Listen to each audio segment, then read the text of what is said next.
former U.S. Secretary of State Henry Kissinger has died. That's according to his consulting firm, Kissinger Associates. He was 100 years old. A statement says that he passed away at his home today in Connecticut.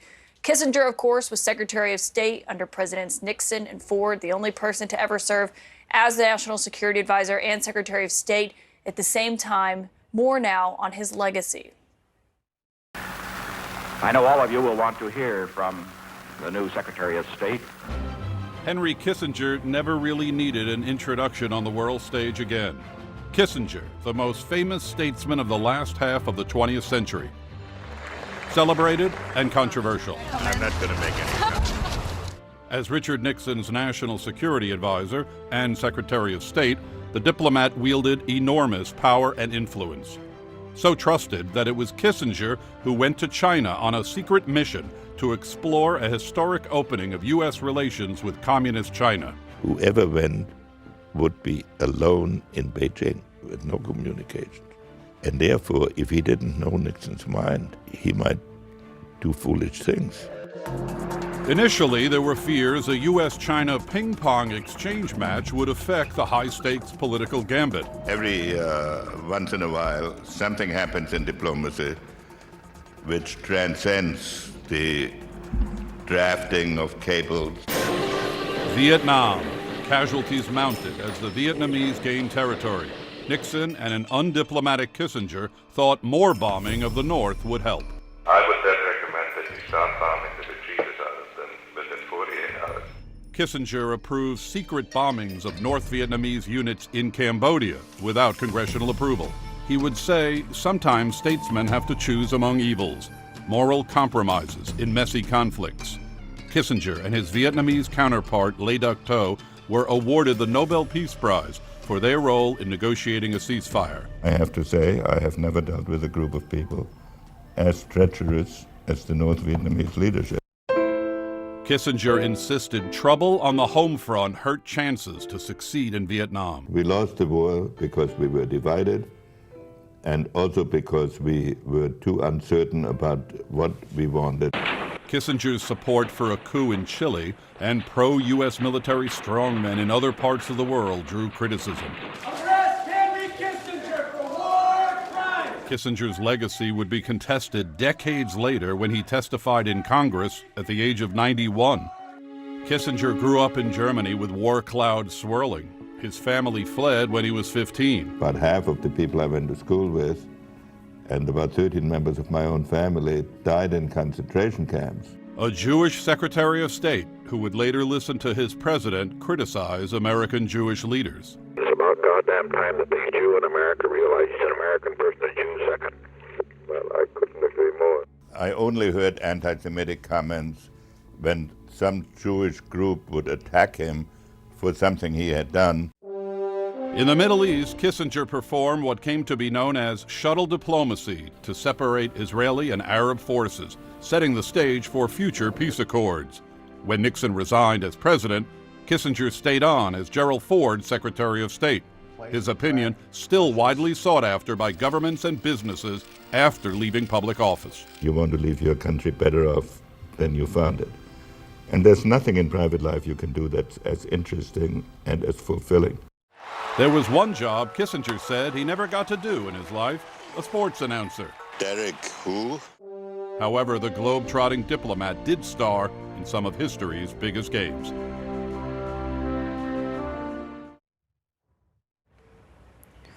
For more now on Henry Kissinger's legacy, for those just tuning in, we have now confirmed Henry Kissinger has died at the age of 100. I want to bring in CNN presidential historian Tim Naftali, who joins me now on the phone. Tim, thank you for hopping on the phone for this breaking news. I mean, just as we start here and as we look at this moment, can you just put his long legacy in shaping foreign affairs into perspective?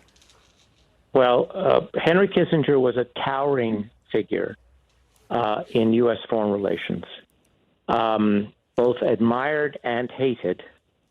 He was the most consequential foreign policy maker of the superpower era.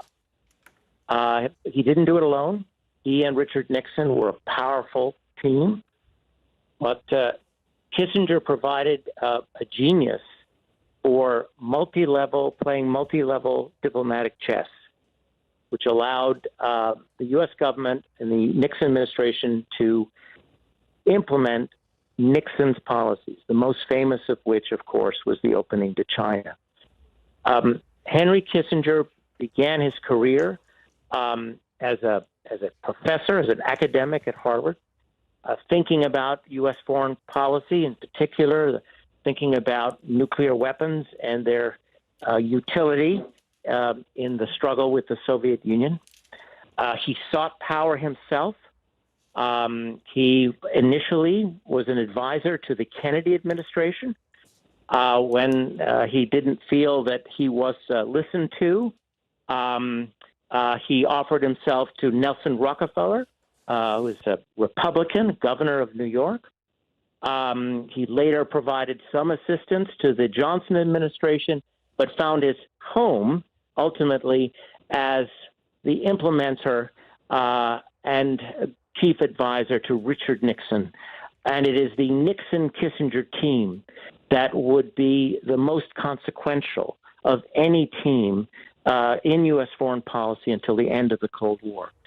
After he left Washington, he remained significant, not only as a conduit between American foreign policy leaders and leaders that Kissinger had known, but Kissinger was the man to see if you wanted to meet the latest American president.